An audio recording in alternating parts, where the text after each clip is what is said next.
Tengan muy buenos días, respetables hermanos y hermanas.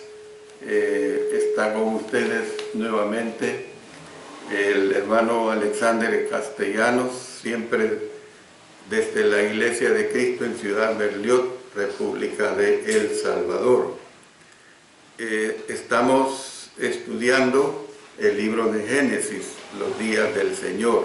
Hoy es día de alabanza a nuestro Señor y la enseñanza es parte de esa adoración. Vamos a ponernos en oración y luego proseguiré con las indicaciones al respecto.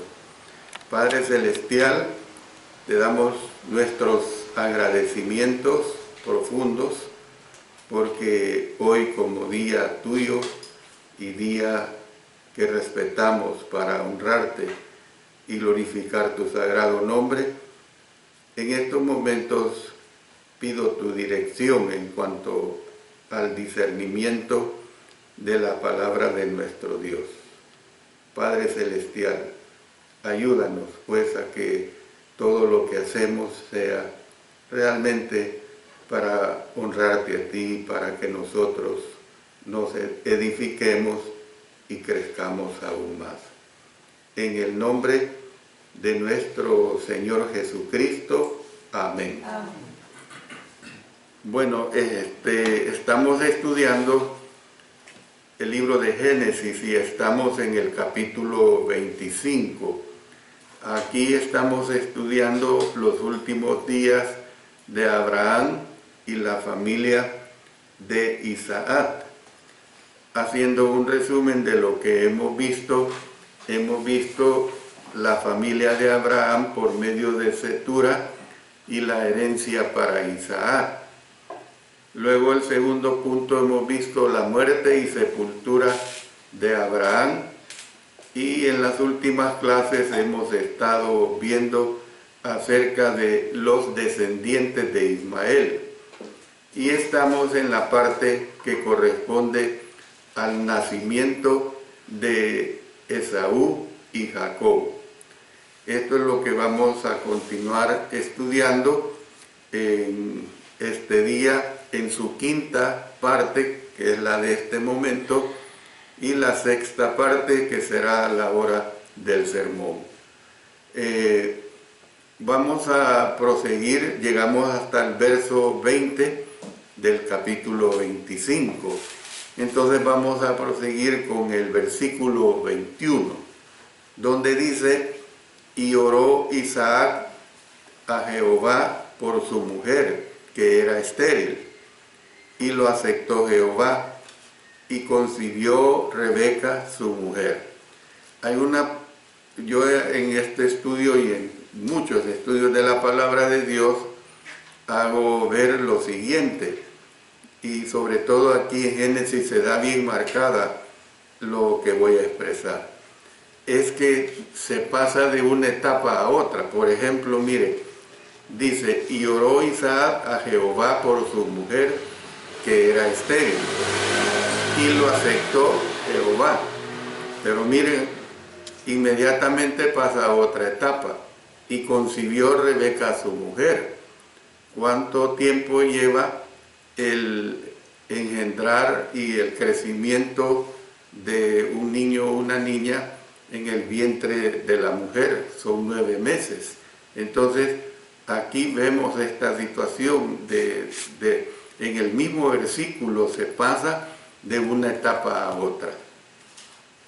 En vista pues de que el autor ya había mencionado el matrimonio de Isaac con Rebeca, donde dice: y la trajo Isaac a la tienda de su madre Sara. Entonces se adelantó hasta los acontecimientos que dieron lugar al nacimiento de sus hijos.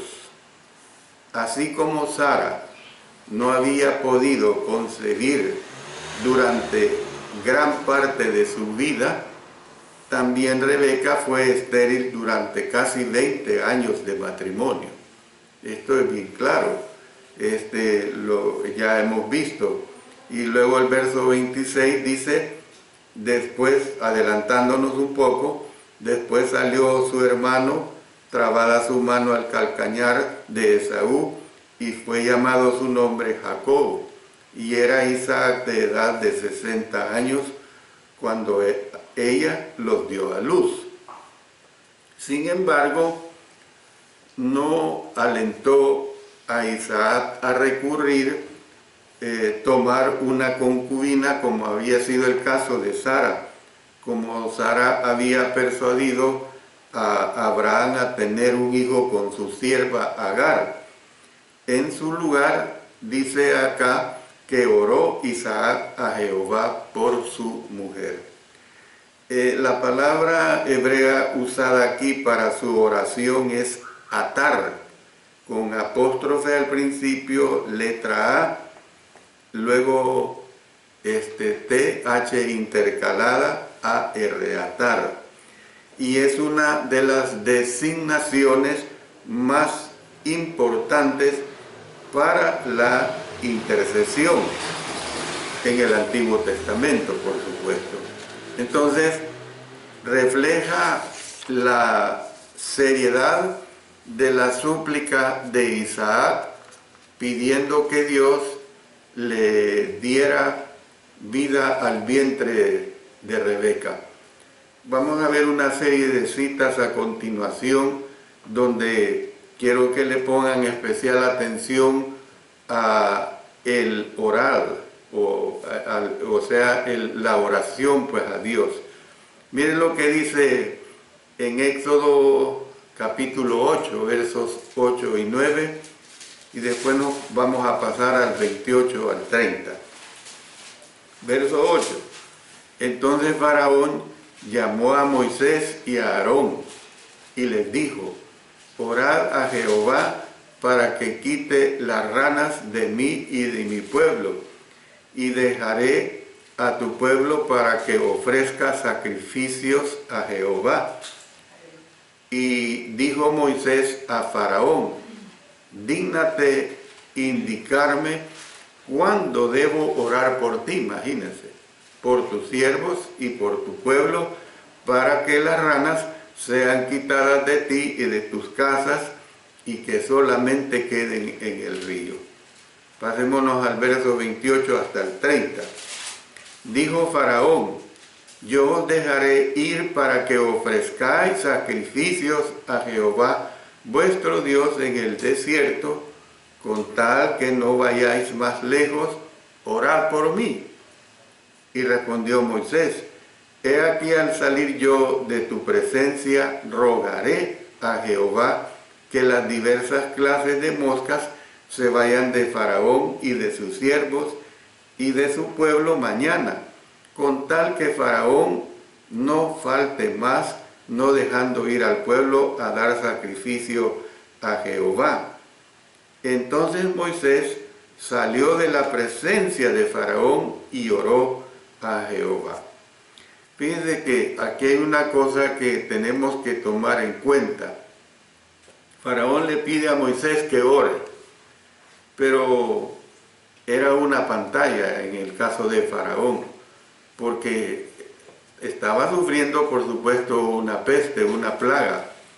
Entonces, como quien dice, si tú oras, se va a ir esta peste, se va a ir esta plaga. O sea, era un aprovechamiento que Faraón quería, y ya sabemos cómo es que él volvía a lo mismo.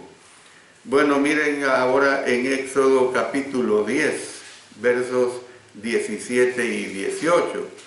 Mas os ruego ahora que perdonéis mi pecado solamente esta vez, y que oréis a Jehová vuestro Dios, que quite de mí al menos esta plaga mortal. Y salió Moisés, noten, esto es bien interesante, que cuando Moisés oraba no lo hacía delante de Faraón, lo hacía en privado. Y salió Moisés de delante de Faraón y oró a Jehová. Jueces 13:8. Entonces oró Manoa a Jehová y dijo: ah, Señor mío, yo te ruego que aquel varón de Dios que enviaste vuelva ahora a venir a nosotros y nos enseñe lo que hayamos de hacer con el niño que ha de nacer. Vamos a 2 Samuel 24:25. Y edificó allí un altar a Jehová y sacrificó holocaustos y ofrendas de paz.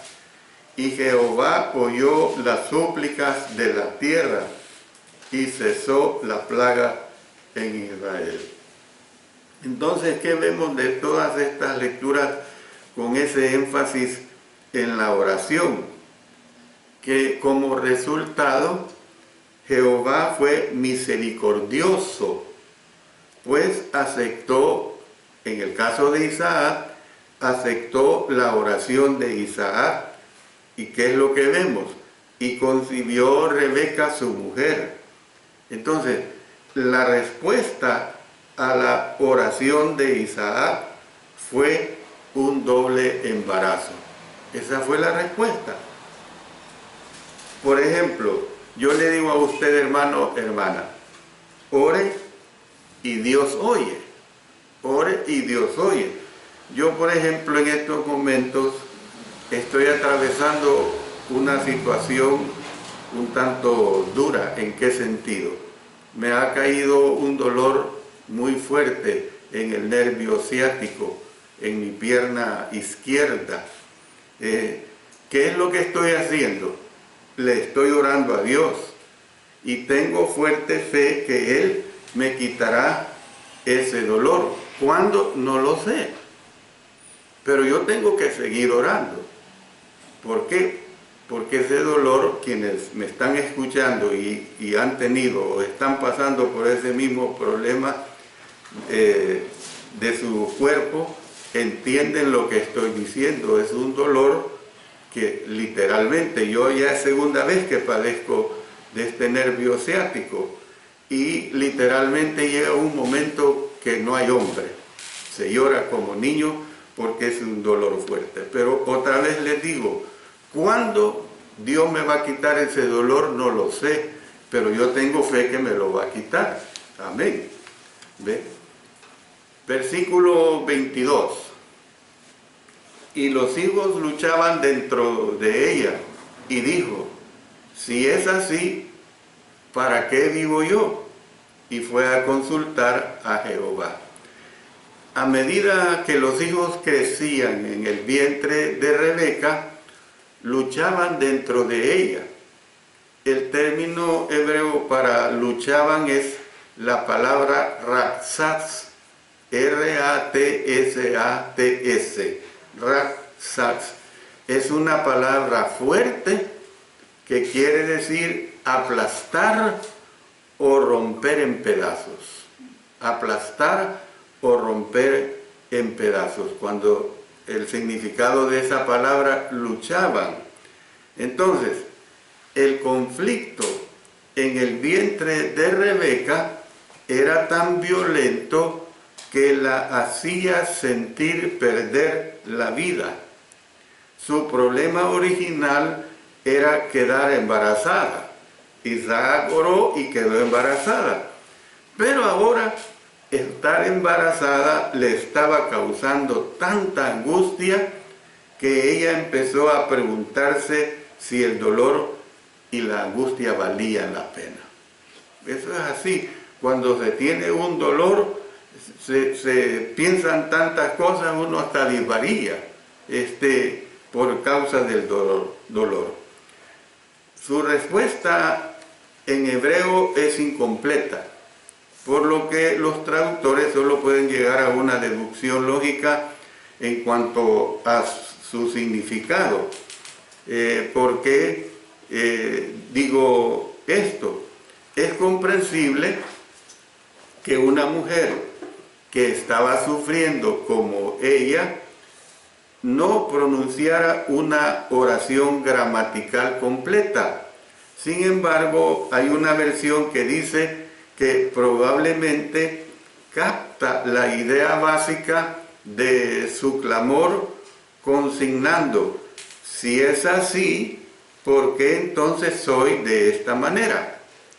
En otras palabras, ella pudo haber pensado algo parecido a lo siguiente: después de todo este tiempo, ¿por qué Dios permitiría que me embarace solo para causarme tal sufrimiento por culpa de gemelos cuyos movimientos violentos me hacen sentir como si estuviera librándose una guerra dentro de mí? Es una pregunta que se podría hacer Rebeca. Se preguntaba, ¿sobrevivirán sus batallas? Se preguntaba también, ¿sobreviviré yo a esta terrible experiencia? Bueno, yo soy hombre y yo sé que las mujeres, sobre todo las mujeres en su embarazo, pueden dar mejor testimonio de esto. Para el caso, mi esposa, que sus primeras 2 hijas son gemelas y que están ahorita presentes escuchándome las 3. No fue algo sencillo, fue algo muy sufriente. Entonces, ustedes, hermanas, pueden comprender mejor esta situación. Ningún hombre en la tierra podrá dar testimonio de un embarazo, porque eso le corresponde a la mujer, porque Dios así lo destinó. Miren qué interesante lo que a continuación les voy a decir. En su desesperación fue a consultar a Jehová. Esta afirmación es un tanto desconcertante. En la historia bíblica posterior, esto por lo general incluía consultar a un profeta. En aquellos tiempos así se daba. Mire lo que dice Éxodo 18:15. Dice, y Moisés respondió a su suegro, porque el pueblo viene a mí para consultar a Dios. Luego, 1 Samuel 9:9. Antiguamente en Israel, cualquiera que iba a consultar a Dios decía así: venid y vamos al vidente, porque al que hoy se llama profeta, entonces se le llamaba vidente. Luego en 1 Reyes capítulo 22, verso 8, el rey de Israel respondió a Josafat: aún hay un varón por el cual podríamos consultar a Jehová, Micaías, hijo de Imla, mas yo le aborrezco porque nunca me profetiza bien, sino solamente mal. Y Josafat dijo: no hable el rey así. ¿Por qué se ve esta situación acá? Porque hay personas que solo quieren oír lo bueno. Hay personas que nunca quieren oír las cosas negativas, o sea, las consecuencias de una situación tan dura. Sin embargo, no hay ninguna indicación de que había un hombre de Dios, como en el caso de Melquisedec en Salem, o sea, Jerusalén, en ese momento. A continuación doy una nota aclaratoria. De acuerdo con la cronología de Génesis, Abraham probablemente tenía por lo menos 80 años cuando conoció a Melquisedec. Mire lo que dice en Génesis 12:4, que ya lo hemos estudiado. Y se fue Abraham como Jehová le dijo, y Lot fue con él. Y era Abraham de edad de 75 años cuando salió de Harán. Mire, vamos a recordar en Génesis 14, 18 al 20. Entonces Melquisedec, rey de Salem y sacerdote del Dios Altísimo, sacó pan y vino, y le bendijo diciendo: bendito sea Abraham del Dios Altísimo, creador de los cielos y de la tierra, y bendito sea el Dios Altísimo, que entregó tus enemigos en tu mano. Y le dio a Abraham los diezmos de todo. Y Sarai, mujer de Abraham, tomó a Agar, su sierva egipcia, al cabo de 10 años que había habitado Abraham en la tierra de Canaán, y la dio por mujer a Abraham su marido. Entonces, ¿qué vemos pues? Cerca de 20 años después nació Isaac, cuando dice en Génesis 21:5, y era Abraham de 100 años cuando nació Isaac su hijo. E Isaac tenía 60 años cuando Rebeca dio a luz a Jacob y a Esaú. Por eso recordemos, vámonos adelantando al verso 26 de este capítulo 25. Después salió su hermano, trabada su mano al calcañar de Esaú, y fue llamado su nombre Jacob, y era Isaac de edad de 60 años cuando ella los dio a luz. Entonces, quiere decir que habían pasado aproximadamente 80 años desde que Melquisedec fue mencionado como el rey sacerdote de Salem. Mire lo que dice, o sea, Salem es Jerusalén. Lo que dice Salmos 76:2. En Salem está su tabernáculo y su habitación en Sión. Entonces, sea que todavía vivía o tenía un hijo que continuó su ministerio en nombre del Dios Altísimo, es algo que únicamente podemos especular. Hasta aquí termino esta nota aclaratoria. Tampoco pues sugiere el texto que fuera a otro santuario a buscar un profeta, como algunos comentaristas asumen. Incluso si deseaba encontrar una persona así, es poco probable que su condición física le hubiera permitido semejante viaje. En este contexto, entonces, puede que la declaración simplemente se refiera a que buscó al Señor, miren, mediante la oración. Buscó al Señor mediante la oración en un altar cercano que su marido había construido. Entonces, lo más probable es que ella le pidió a Isaac que intercediera ante Dios por ella, como lo había hecho previamente. Recordando aquí el 21, Génesis 25:21, y oró Isaac a Jehová por su mujer, que era estéril, que es precisamente el primer verso con que empezamos a analizar en esta clase. Y lo aceptó Jehová y concibió Rebeca, su mujer, donde decía que en un mismo versículo se pasa de una etapa a otra etapa. Versículo 23. Y le respondió Jehová: 2 naciones hay en tu seno, y 2 pueblos serán divididos desde tus entrañas.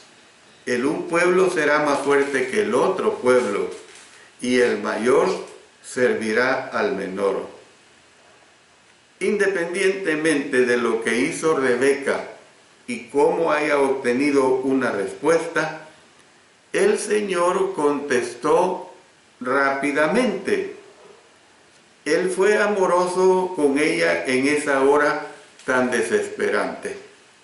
Dios le informó que había gemelos luchando en su seno y le reveló que representaban 2 naciones que surgirían de ellos. Esto le daba certeza de que la promesa de Dios a Abraham y a Sara de que serían progenitores de muchas naciones. Otra vez recordemos Génesis capítulo 17, en los versos 4 al 6, dice: he aquí mi pacto es contigo, y serás padre de muchedumbre de gentes, y no se llamará más tu nombre Abraham, sino que será tu nombre Abraham, porque te he puesto por padre de muchedumbre de gentes, y te multiplicaré en gran manera, y haré naciones de ti, y reyes saldrán de ti. Entonces esa promesa pues seguía vigente. Sabía que sus hijos tendrían un papel decisivo en el cumplimiento de esa promesa. Esa es una realidad. Sin embargo, había también un lado negativo en la profecía en cuanto a la batalla que estaba teniendo lugar en su seno entre los gemelos. A pesar de que obviamente ella no entendía, porque eso hay que dejarlo claro, Rebeca no entendía lo que significaría para el futuro. La profecía preveía la continuación de la lucha. En los siguientes años, Jacob se aprovechó astutamente del hambre de Esaú y lo convenció de venderle su primogenitura. Mire lo que dice, y esto lo vamos a estudiar después más detenidamente, pero vamos a usarlo en esta clase que estoy dando. En Génesis 25, 29 al 34, dice: y hizo Jacob un potaje, y volviendo Esaú del campo cansado, dijo a Jacob: te ruego que me dejes comer de ese guiso rojo, pues estoy muy cansado. Por tanto fue llamado su nombre Edom. Y Jacob respondió: véndeme en este día tu primogenitura. Entonces dijo Esaú: he aquí yo que me voy a morir, ¿para qué pues me servirá la primogenitura? Y dijo Jacob: júramelo en este día. Y él le juró y vendió a Jacob su primogenitura. Entonces Jacob dio a Esaú pan y del guisado de las lentejas, y él comió y bebió y se levantó y se fue. O sea, saciado, ¿verdad? Así menospreció Esaú la primogenitura. Mire, en el verso 29, cuando yo estaba estudiando el día de ayer este mensaje que ahora ustedes están recibiendo, le puse cuidado a esto. Dice: y hizo Jacob un potaje. Aquí hay un mensaje para los hombres machistas, aquellos hombres que dicen que el hombre no debe cocinar o no cocina en su hogar. Eso es lo peor que un hombre puede decir. Y guisó, dice, Jacob un potaje. ¿Ve? Yo no me avergüenzo de decir que por años y años y años yo hago el desayuno en mi casa. Mi esposa lo disfruta. ¿Ve? Y han venido muchas hermanas acá que hemos hospedado por cuestiones de programas de la iglesia, y que se van felices de mis desayunos, gracias a Dios, y que muchas viven diciéndole a mi esposa, añorando mis desayunos. Me imagino que usted, al estar oyendo esto, va a querer también que yo le haga un desayuno. Bueno, también pues, terminando, volviendo aquí para volverlas a poner, a entonar, el verso 34. Entonces Jacob dio a Esaú pan y el guisado de las lentejas. Miren qué ricas las lentejas. Y él comió y bebió, y se levantó y se fue. Así menospreció Esaú la primogenitura. Más adelante les voy a hablar de la primogenitura. También anunciaba aquí está la forma pues en que este hijo y su madre engañarían al ciego Isaac para que le diera a Jacob la bendición en el lecho de muerte, pensando que estaba dándosela a Esaú. Porque miren lo que nos vamos a adelantar al capítulo 27, vamos a leer del verso 18, una lectura un poco larga, pero es importante que lo hagamos, del 18 hasta el 29. Entonces fue a su padre y dijo: Padre mío. E Isaac respondió, heme aquí, ¿quién eres, hijo mío? Y Jacob dijo a su padre, yo soy Esaú, tu primogénito. He hecho como me dijiste, levántate ahora y siéntate y come de mi casa para que me bendigas. Usted note la serie de mentiras que van dándose acá. Entonces Isaac dijo a su hijo, ¿cómo es que la hallaste tan pronto, hijo mío?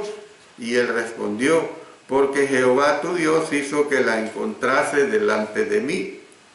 E Isaac dijo a Jacob, acércate ahora y te palparé, hijo mío, por si eres mi hijo Esaú o no. Y se acercó Jacob a su padre Isaac, quien le palpó y dijo, la voz es la voz de Jacob, pero las manos de Esaú. Y no le conoció porque sus manos eran vellosas como las manos de Esaú, y le bendijo. Y dijo, ¿eres tú mi hijo Esaú? Y Jacob respondió, yo soy. Dijo también, otra mentira, ¿verdad? Cuando le dice yo soy. Dijo también, acércamela y comeré de la casa de mi hijo para que yo te bendiga. Y Jacob se la acercó e Isaac comió. Le trajo también vino y bebió. Y le dijo Isaac su padre, acércate ahora y bésame, hijo mío. Jacob se acercó y le besó y olió Isaac el olor de sus vestidos y le bendijo diciendo, mira el olor de mi hijo. Aquí está la bendición, hermano. Como el olor del campo que Jehová ha bendecido. Dios pues te dé del rocío del cielo y de las grosuras de la tierra y abundancia de trigo y de mosto. Sírvante pueblos y naciones se inclinen a ti. Sé Señor de tus hermanos y se inclinen ante ti los hijos de tu madre. Malditos los que te maldijeren y benditos los que te bendijeren.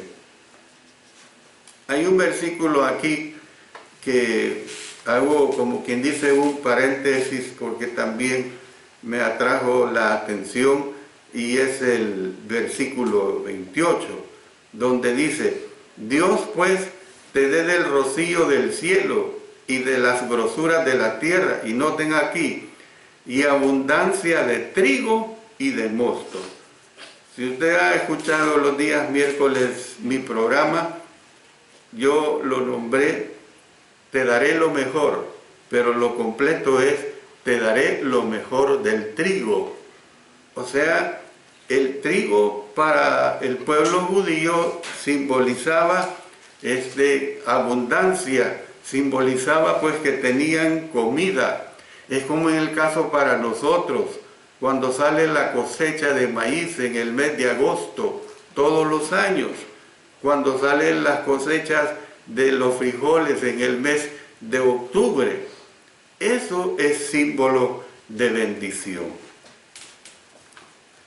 El cumplimiento mayor de la profecía incluía la posteridad de Jacob y de Esaú, que experimentarían luchas continuas que los separarían en dos pueblos. Los descendientes del mayor acabarían sirviendo a los descendientes del menor, porque este último sería el más fuerte de todos y que por lo tanto la profecía no era principalmente acerca de Esaú y Jacob como individuos, a pesar de que efectivamente luchaban en el vientre y más tarde a una edad adulta por la supremacía. Y esto se ve, como menciono, pues más tarde esa lucha por la supremacía. En realidad, Esaú, el mayor, jamás sirvió personalmente a su hermano menor, Jacob.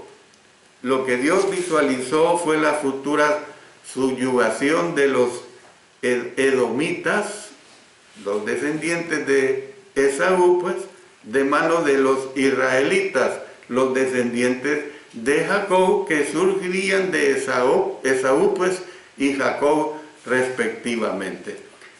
Sin embargo, no fue hasta los días de David que el conflicto entre los dos pueblos llegó a un clímax. Y entonces los israelitas derrotaron a los edomitas, obligándolos a la servidumbre. Dice en 2 Samuel 8:14, y puso guarnición en Edom. Por todo Edom puso guarnición, y todos los edomitas, noten, fueron siervos de David, fueron derrotados, pues. Y Jehová dio la victoria a David por donde quiera que fue. Bien claro. Y luego el versículo 24 dice, cuando se cumplieron sus días para dar a luz, he aquí había gemelos en su vientre. Vemos que con mucha dificultad Rebeca llevó la conflictiva progenie en su vientre hasta el final. La primera parte, pues, de la enigmática profecía encontró realización cuando Rebeca dio a luz a 2 niños gemelos. Dio a luz a 2 niños totalmente, pues, en una forma exitosa, y ya veremos más adelante todas las consecuencias que se dieron. Me voy a quedar acá en el versículo 24 para que en la hora del sermón prosigamos con el versículo 25. Vamos a ver mensajes muy importantes en relación a lo que aquí se está presentando. Oremos. Padre Celestial, gracias porque tenemos tu divina palabra, la cual nos ayuda de tal manera que podemos beneficiarnos enormemente de ella, y que vamos a seguir aprendiendo muchas lecciones que aquí se nos dan. En el nombre de nuestro Señor Jesucristo. Amén. Amén.